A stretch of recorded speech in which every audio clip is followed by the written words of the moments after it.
Boy, I've really loved everything that I've heard so far, so I can't wait for the rest. And thank you, Jim and David, for inviting me.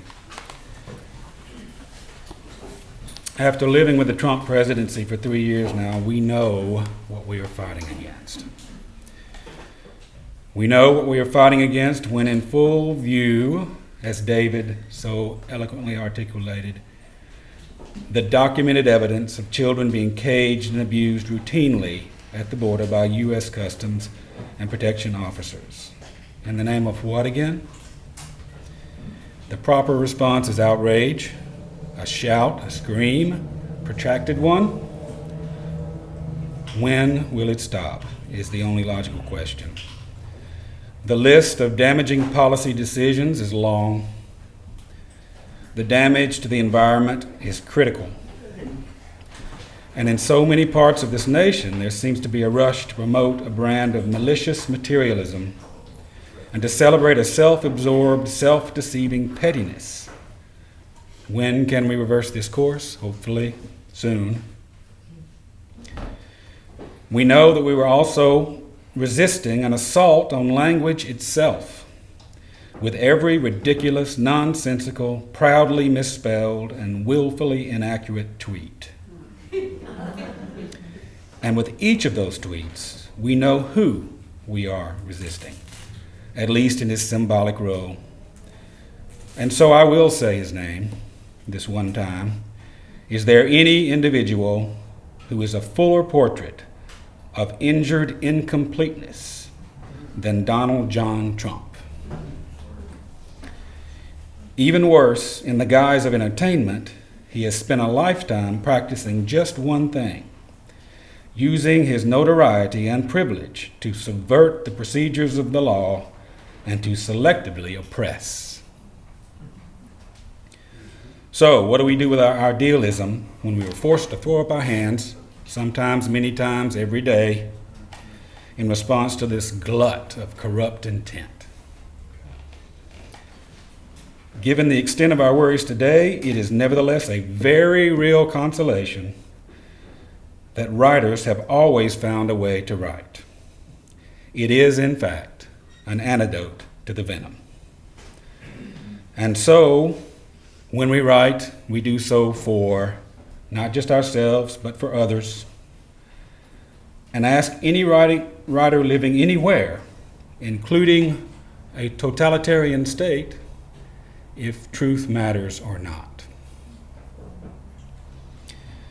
But our history as a culture has been based, at least up to now, on the notion of and respect for individual selfhood. What else is the American dream if not that? America's political society and republic of letters were born together.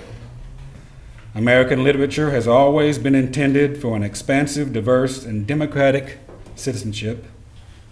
As writers, we aren't legislators, but we are citizens of the world. And we do valuable work when we read and when we write.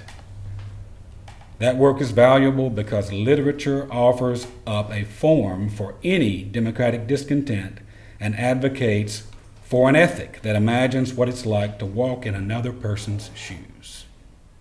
Compassion, in other words, is a primary ingredient, if not a prerequisite. And when we step into those other shoes, we often get to keep one foot in the past, a fruitful, imaginative place where something similar or related to our present experiences has almost certainly already happened or might have. Robert Penn Warren's especially prescient novel in this context, All the King's Men, is 74 years old this year. It is, as I'm sure you know, about an American demagogue who might well have become the first American dictator, but it is equally and just as persuasively about the sycophants who were willing to mortgage their whole lives and every previous judgment just to ride along in the margins of power. If only we could persuade those voting citizens who would most benefit from reading his work to do so. Another one of my models for the kind of compassionate authorship that I find in every bookstore and library is Stephen Crane. He was a man who wrote about the Civil War 40 years after it happened, in such a way that Hemingway called The Red Badge of Courage the best war novel ever written. He was a fiction writer, poet, and journalist and wartime correspondent who advocated for justice in the most concrete ways. In his view, we were and are all quite literally all in the same open boat. And by the way, he was swept up in the media of the day in a scandal when he tried to protect a prostitute against civil rights abuses. He was attacked in court. His character was slandered. He was forced to leave town when the police commissioner during that time in New York tried to convince him not to testify against the police. He refused. And that police commissioner's name was Teddy Roosevelt. So, I'm going to read the beginning of one of his stories as an example of the kind of imaginative compassion that gives me hope. It's not a happy story, but every time I read it, I feel better and just a little more empowered. We are all in the same open boat. It's called An Experiment in Misery, and this is the beginning. It was late at night, and a fine rain was swirling softly down, causing the pavements to glisten with hue of steel and blue and yellow in the rays of the innumerable lights.